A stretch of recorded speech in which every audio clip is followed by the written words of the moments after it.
کوفہ کے اموی حاکم بشیر نے ان کے ساتھ نرمی سے کام لیا۔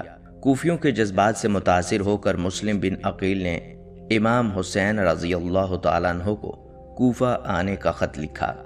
حالات کی بنا پر یزید نے فوراً نعمان کو معزول کر دیا اور عبداللہ بن زیاد کو کوفے کا حاکم مقرر کر دیا۔ کوفہ پہنچ کر اس نے اعلان کیا، جو لوگ مسلم بن عقیل سے اپنی وفاداریاں توڑ لیں گے انہیں امان دی جائے گی۔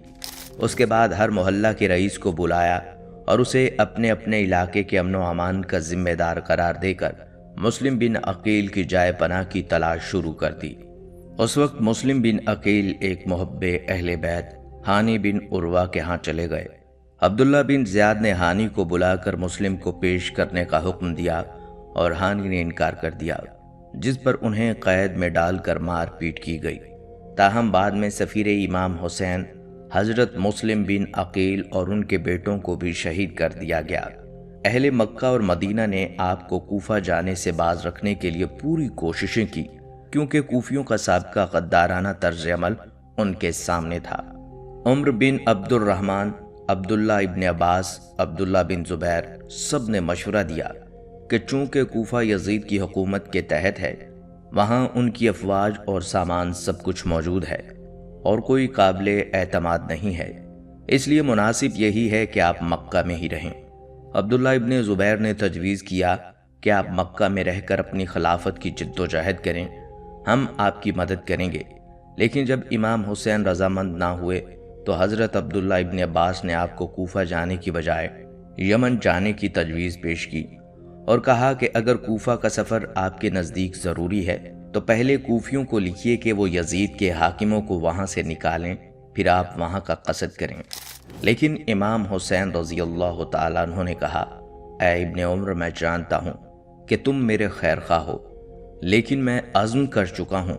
اس پر عبداللہ ابن عباس نے کہا، اگر آپ انہیں مانتے ہیں تو کم از کم اہل و عیال کو ساتھ نہ لے جائیے، مجھے ڈر ہے کہ عثمان کی طرح آپ بھی بال بچوں کے سامنے ذبح کیے جائیں گے۔ لیکن ان تمام ترغیبات کے باوجود امام حسین علیہ السلام اپنے فیصلے پر قائم رہے اور بالآخر 3 ذی الحج 60 ہجری کو مکہ معظمہ سے کوفہ کے لیے چل پڑے۔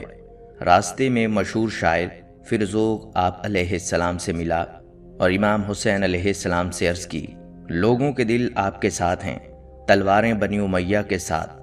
یہیں آپ کو مسلم بن عقیل کی شہادت کی خبر ملی، جس سے آپ کو بہت دکھ پہنچا، لیکن آپ رضی اللہ تعالیٰ عنہ نے اس کے باوجود سفر کو بدستور جاری رکھا۔ ناظرین، مکہ سے کربلا تقریباً 1731 کلومیٹر ہے۔ یہ فاصلہ گوگل میپ کے ذریعے 18 گھنٹے بذریعہ مشینری مطلب گاڑی وغیرہ میں طے کیا جا سکتا ہے، مگر آج سے 1381 سال پہلے یہ فاصلہ ایک مشکل اور تکلیف دہ راستہ تھا، جس پر امام حسین علیہ السلام نے اپنا سفر 8 ذی الحج 60 ہجری یعنی 10 سپتمبر 680 عیسوی کو اپنے اہل خانہ کے ساتھ شروع کیا۔ آپ کا سفر یزید کی بیعت سے انکار سے عاشورہ کے دن آپ کی شہادت تک 175 دن تک جاری رہا۔ بیعت سے انکار سے مکہ کی طرف ہجرت تک 12 دن مدینہ میں رہے، 4 مہینے اور 10 دن مکہ میں قیام کیا۔ 23 دن کی مدت مکہ سے کربلا تک سفر میں صرف ہوئی۔ 2 محرم الحرام سے 10 محرم تک کربلا میں قیام کیا۔ امام علی مقام نے مکہ سے کوفہ تک 18 منزلیں طے کی۔ ایک منزل یا منزلگاہ سے دوسری منزل تک کا فاصلہ 3 فرسخ یعنی 18.72 کلومیٹر تھا۔ سفر شروع کرنے کے بعد تاریخ کی کتابوں میں 14 مختلف مقامات کا ذکر ملتا ہے جہاں امام نے پڑاؤ کیا یا مختلف لوگوں سے ملے یا لوگوں سے خطاب کیا۔ الصفا یہ پہلا مقام تھا۔ اس مقام پر عرب کے مشہور شاعر فرزوق سے ملے اور اس سے کوفہ کے حالات پوچھے۔ شاعر بولا، کوفہ والوں کے دل آپ کے ساتھ ہیں اور تلواریں آپ کے خلاف ہیں۔ شاعر نے امام کو کوفہ جانے سے روکا، مگر امام علیہ السلام اپنا سفر شروع کر چکے تھے۔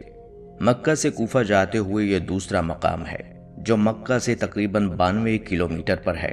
اس مقام پر امام علیہ السلام اپنے قزن عبداللہ ابن جعفر سے ملے اور اس مقام پر عبداللہ ابن جعفر نے اپنے دونوں بیٹوں اون اور محمد کو امام کی خدمت میں پیش کیا اور ساتھ ہی امام کو کوفہ جانے سے روکا۔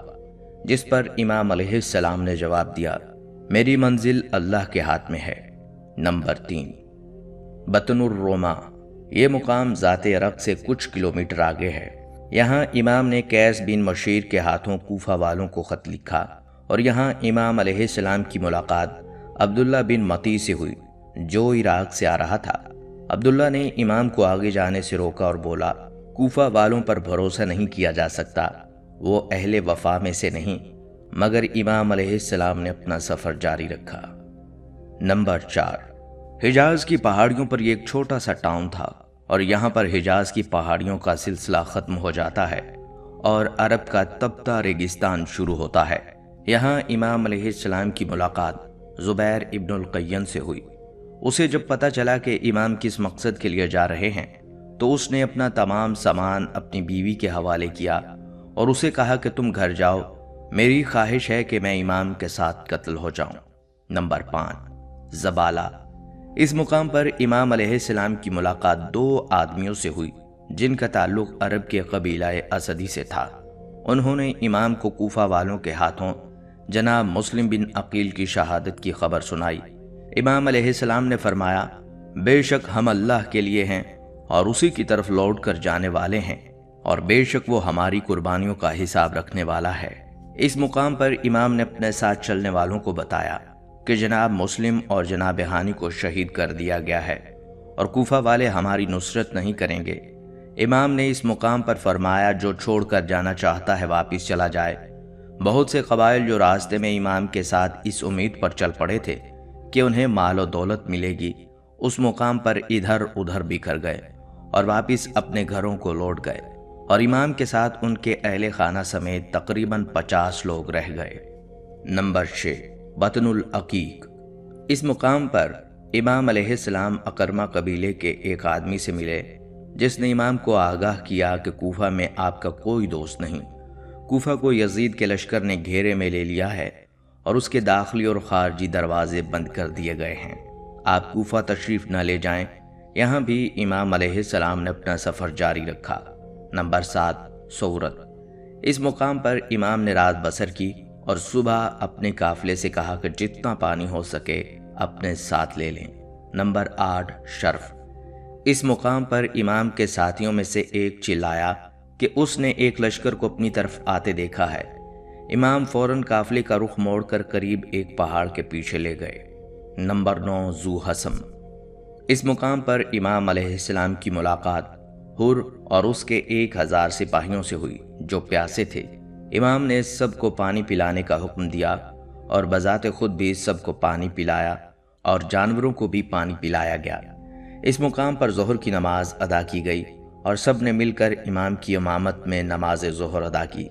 اس مقام پر امام نے حر اور اس کی فوج سے خطاب کیا اور فرمایا، اہل کوفہ، تم لوگوں نے میرے پاس اپنے قاصد بھیجے اور مجھے خطوط لکھے کہ تم لوگوں کے پاس کوئی امام نہیں اور میں کوفہ ہوں اور تم لوگوں کو اللہ کے راستے میں اکٹھا کروں اور تم لوگ میری بیعت کر سکو۔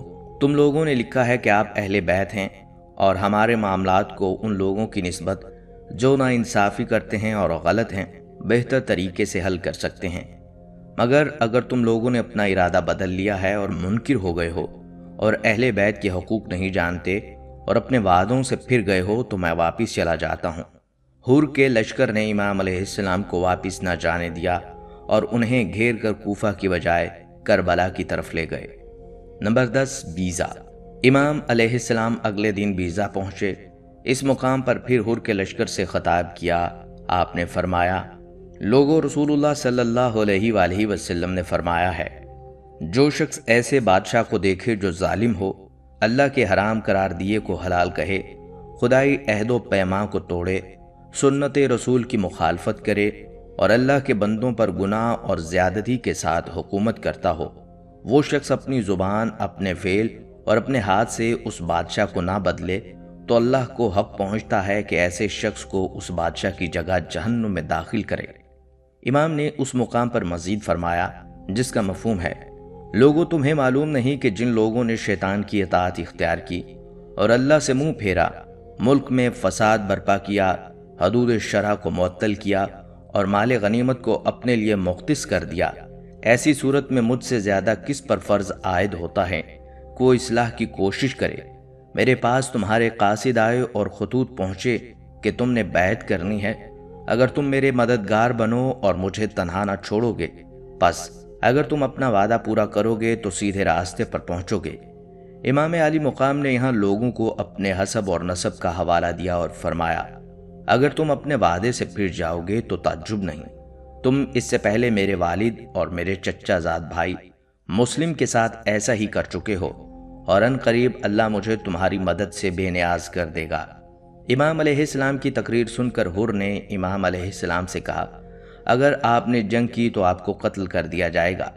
امام علیہ السلام نے فرمایا، تم مجھے موت سے ڈراتے ہو، اور کیا تمہاری شقاوت اس حد تک پہنچے گی کہ مجھے قتل کر دو گے؟ حور کے لشکر پر کوئی اثر نہ ہوا اور وہ امام علیہ السلام کو کربلا کی طرف گھیر کر لے جاتے رہے۔ نمبر 11، غریب الحجانات۔ اس مقام پر امام علیہ السلام کی ملاقات ترماح بن عدی سے ہوئی، جس نے امام علیہ السلام کو کوفے والوں کے خطرناک ارادے سے آگاہ کیا، جسے امام پہلے ہی جانتے تھے، اور امام علیہ السلام سے اپنے ساتھ کوہ آجاہ چلنے کی درخواست کی تاکہ امام وہاں پناہ لے سکیں۔ امام علیہ السلام نے فرمایا، اللہ تمہیں اور تمہاری قوم کو جزائے خیر دے، ہم میں اور ان لوگوں میں عہد ہو چکا ہے اور اب ہم اس عہد سے پھر نہیں سکتے۔ نمبر 12، کسر بنی مقاتل۔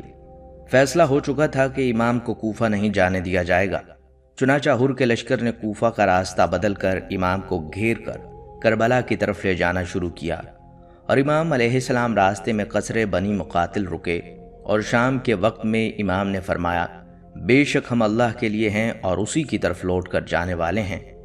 امام علی مقام کے 18 سالہ بیٹے حضرت علی اکبر امام حسین رضی اللہ تعالیٰ عنہ کے قریب آئے، اور امام نے فرمایا کہ انہوں نے خواب میں کسی کو کہتے ہوئے سنا ہے، یہ لوگ انہیں قتل کرنے والے ہیں، جس پر جناب علی اکبر نے امام کو تسلی دی اور فرمایا، کیا ہم سیدھے راستے پر نہیں ہیں؟ نمبر 13، نینوا۔ اس مقام پر حر کو ابن زیاد کا خط ملا، جس میں اس نے لکھا تھا کہ امام جہاں ہیں انہیں وہیں روک لو اور انہیں ایسی جگہ اترنے پر مجبور کر دو جہاں پانی اور ہریالی نہ ہو۔ حر نے امام کو ابن زیاد کے خط سے آگاہ کیا۔ آپ نے فرمایا، ہم اپنی مرضی سے نینوا میں خیمہ زن ہوں گے، جس پر حر نے کہا کہ ابن زیاد کے جاسوس ہر چیز کی نگرانی کر رہے ہیں، لہٰذا میں آپ کو ایسا نہیں کرنے دے سکتا۔ پھر امام علیہ السلام کا قافلہ ایک مقام پر پہنچا تو امام نے پوچھا، اس جگہ کا نام کیا ہے؟ کسی نے جواب دیا، کربلا۔ امام علیہ السلام نے فرمایا، یہ کرب و بلا کی جگہ ہے، یہی وہ جگہ ہے جہاں ہمیں قتل کیا جائے گا۔ نمبر 14، کربلا۔ امام علی مقام کے حکم پر کربلا کے میدان میں خیمے گاڑ دیے گئے۔ دریائے فرات خیموں سے کچھ میل کے فاصلے پر تھا، اور یہ 2 محرم 61 ہجری کا دن تھا، اور عیسوی کیلنڈر پر 3 اکتوبر 680 کی تاریخ تھی۔ کربلا کی سرزمین پر قدم رکھا، پھر اسی بیاباں بستی کے لوگوں کو بلایا، ان سے پوچھا، اس جگہ کا کیا نام ہے؟ کسی نے کہا ماریا، کسی نے کہا غازریہ، کسی نے اسے نینوا کہا۔ ان میں سے ایک بزرگ نے بتایا، اس جگہ کو کربلا یعنی کرب و بلا بھی کہا جاتا ہے۔ یہ سنتے ہی امام علی مقام نے فرمایا، یہی ہماری منزل ہے۔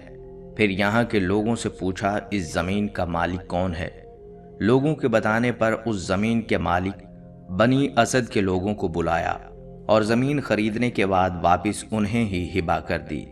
ان سے کہا، یہ ہماری جائے شہادت ہے، یزیدی فوج جب ہمیں قتل کر دے تو تم لوگ آنا اور ہمارے لاشیں دفن کر دینا، اسی زمین پر کبھی کھیتی باڑی نہ کرنا، جب کوئی ہمارا زائر آئے اسے ہماری قبروں کا پتہ دینا، اور 3 دن تک انہیں اپنا مہمان رکھنا۔ اس کے بعد امام علی مقام نے ان سے کہا، جاؤ اپنی عورتوں کو بھیجو۔ بنی اسد کی عورتوں سے امام حسین رضی اللہ تعالیٰ عنہ نے کہا، اگر تمہارے مرد کسی خوف سے ہمیں نہ دفنا سکیں تو تم آنا اور ہماری لاشوں کو دفنا دینا۔ اس کے بعد کہا کہ اپنے بچوں کو بھیج دو۔ جب ان کے بچے آئے تو آپ علیہ السلام نے ان سے کہا، بچوں، اگر تمہارے والدین ہمیں نہ دفنا سکیں تو تم کھیلنے کے بہانے یہاں آنا اور مٹھیوں میں ریت بھر کر ہمارے لاشوں کو ڈھانپ دینا۔ روز عاشور جب یزیدی فوج نے آل رسول صلی اللہ علیہ وآلہ وسلم اور جانثاروں کی لاشوں پر گھوڑے دوڑائے اور خواتین اور بچوں کو قیدی بنا ڈالا، تو روایات کے مطابق 13 محرم کو بنی اسد کے لوگوں نے اپنے وعدے کے مطابق ان بے کفن لاشوں کو دفنا دیا۔ آج بھی بنی اسد کے لوگ اپنے مخصوص انداز میں روزہ امام حسین رضی اللہ تعالیٰ عنہ پر مخصوص انداز میں حاضری دیتے ہیں۔ ناظرین، ایک مقام آیا، آپ نے دریافت کیا اس جگہ کو کیا کہتے ہیں؟ بتایا گیا اس جگہ کو کربلا کہتے ہیں۔ آپ علیہ السلام آپ دیدہ ہو کر کہتے ہیں یہی ہماری قتل گاہ ہے، چنانچہ وہیں خیمے نصب کر دیے۔ مگر جب یزید کو خیمے نصب کرنے کی اطلاع ملی تو اس نے حکم دیا آپ کے خیمے وہاں سے ہٹا دیے جائیں۔ اس پر انصار جوش میں آ گئے اور حضرت عباس علمدار رضی اللہ تعالیٰ عنہ نے کہا کہ کس کی مجال ہے کہ میرے ہوتے ہوئے خیام حسینی کو یہاں سے ہٹایا جائے۔ لیکن امام علی مقام نے سب کو سمجھا بجھا کر وہاں سے خیمے ہٹا لیے اور دریائے فرات سے 3 میل کے فاصلے پر میدان میں خیمے نصب کیے، جہاں پانی کا دور دور تک نام و نشان نہ تھا۔ آپ کا طرز عمل یہ بتاتا ہے کہ آپ کا مقصد جنگ و جدل نہیں تھا، بلکہ اپنے نانا سرور کونین امام الانبیاء حضرت محمد صلی اللہ علیہ وآلہ وسلم کے دین کی حفاظت کرنا تھا۔ ناظرین، امام علی مقام ہر منزل پر لوگوں کو جذب کرنے اور ان کے ذہنوں میں اس معاملے کو واضح اور روشن کرنے کے لیے ہر ممکن تلاش کرتے رہے۔ ذات ارقہ نامی جگہ پر بشر بن غالب الاسدی نامی ایک شخص امام کی خدمت میں پہنچ کر کوفہ کے حالات کی نزاکت کی اطلاع دیتا ہے۔ اس موقع پر امام نے اس بات کی تصدیق کی۔ اس شخص نے امام سے کچھ سوالات کیے۔ آپ علیہ السلام نے فرمایا امام 2 طرح کے ہوتے ہیں، ایک وہ جو لوگوں کی ہدایت کرتا ہے، جبکہ دوسرا وہ جو لوگوں کو ضلالت اور گمراہی کی طرف لے جاتا ہے۔ جو ہدایت کے امام کی پیروی کرتا ہے وہ بہشت میں جائے گا، جبکہ جو شخص ضلالت کے امام کی پیروی کرے گا وہ جہنم میں داخل ہوگا۔ بشر بن غالب نے اس وقت تو امام کا ساتھ نہیں دیا، لیکن بعد میں امام حسین کی قبر مبارک پر گریہ کرتے دیکھا جاتا تھا اور امام علیہ السلام کی نصرت اور مدد نہ کرنے پر پشیمانی کا اظہار کرتا رہتا تھا۔ اسی طرح سلبیہ نامی جگہ پر ابو ہریرہ ازدی نامی شخص نے امام علیہ السلام کی خدمت میں آ کر اس سفر کی وجہ دریافت فرمائی تو امام نے فرمایا بنی امیہ نے میری جائیداد لے لی، اس پر میں نے صبر کیا، مجھے گالی دی، میں نے صبر کیا، میرے خون کے در پہ ہوا تو میں نے فرار اختیار کی۔ اے ابو ہرہ، جان لو کہ میں ایک باغی اور سرکش گروہ کے ہاتھوں مارا جاؤں گا، اور خدا ذلت و رسوائی کا لباس انہیں پہنائے گا اور ایک تیز دھار تلوار ان پر مسلط ہوگی جو ان کو ذلیل و رسوا کر دے گی۔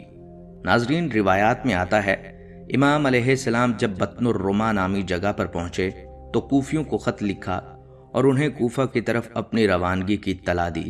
امام علیہ السلام نے خط قیس بن مظہر کو دیا۔ قیس جب قادسیہ پہنچے تو ابن زیاد کے سپاہیوں نے ان کا راستہ روک لیا اور ان کی جامعی تلاشی لینا چاہا۔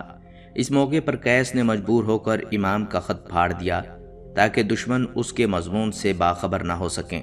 جب قیس کو گرفتار کر کے ابن زیاد کے پاس لے جایا گیا تو اس نے غضبناک ہو کر چلاتے ہوئے کہا، خدا کی قسم تمہیں ہرگز نہیں چھوڑوں گا مگر یہ کہ ان افراد کے نام بتاؤ جنہیں حسین ابن علی نے خط لکھا تھا، یا یہ کہ منبر پر جا کر حسین اور اس کے باپ کو برا بھلا کہو، اسی صورت میں تمہیں رہا کروں گا ورنہ تمہیں مار دوں گا۔ قیس نے قبول کیا اور منبر پر جا کر امام علیہ السلام کو برا بھلا کہنے کی بجائے کہا، اے لوگو، میں حسین بن علی کا ایلچی ہوں اور تمہاری طرف آیا ہوں تاکہ آپ کا پیغام تم کو پہنچا دوں، اپنے امام کی ندا کو لبیک کہو۔ ابن زیاد آگ بگولا ہو گیا اور حکم دیا قیس بن مظہر کو دارالمارا کی چھت سے نیچے پھینک دیا جائے۔ اس کے سپاہیوں نے ایسا ہی کیا اور پھر اس جسم بے جان کی تمام ہڈیاں توڑ دیں۔ اسی طرح روایات میں آتا ہے کہ امام حسین رضی اللہ تعالیٰ عنہ نے مسلم بن عقیل کی شہادت کی خبر پانے سے قبل اپنے رضائی بھائی عبداللہ بن یقتر کو مسلم کی طرف بھجوایا، لیکن وہ حسین بن نمیر کے ہاتھوں گرفتار ہو کر ابن زیاد کے پاس چلے گئے۔ ابن زیاد نے حکم دیا کہ انہیں دارالامارہ کی چھت پر لے جایا جائے تاکہ کوفیوں کے سامنے امام حسین رضی اللہ تعالیٰ عنہ اور آپ کے والد بزرگوار سب پر لعن کرے۔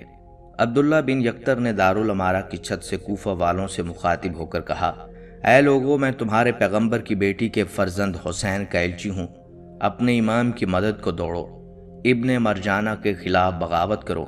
ابن زیاد نے جب یہ دیکھا تو حکم دیا کہ انہیں چھت سے نیچے گرا دیا جائے، اور اس کے گماشتوں نے ایسا ہی کیا۔ عبداللہ بن یکتر جانکی کی حالت میں تھے کہ ایک شخص نے آ کر انہیں قتل کر دیا۔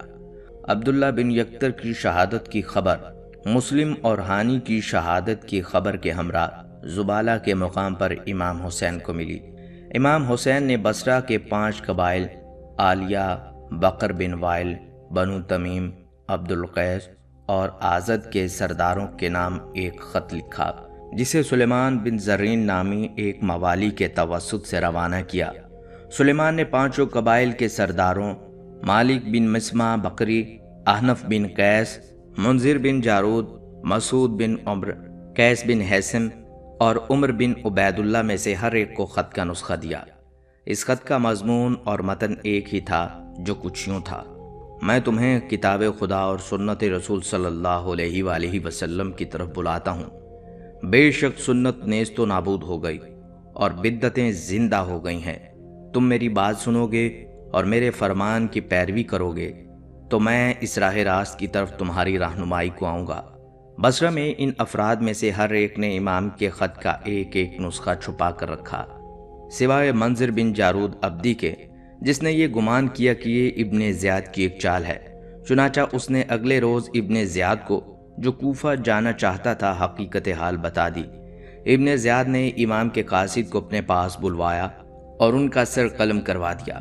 کوفہ میں بنو امیہ کی طرف سے حضرت نعمان بن بشیر گورنر تھے، دوسری جانب بصرہ کا گورنر عبید اللہ بن زیاد حضرت معاویہ رضی اللہ تعالیٰ عنہ کا معتمد ترین شخص تھا، مگر ان کی وفات کے بعد یزید باوجہ ان سے نالاں تھا اور معزول کرنے کا ارادہ رکھتا تھا۔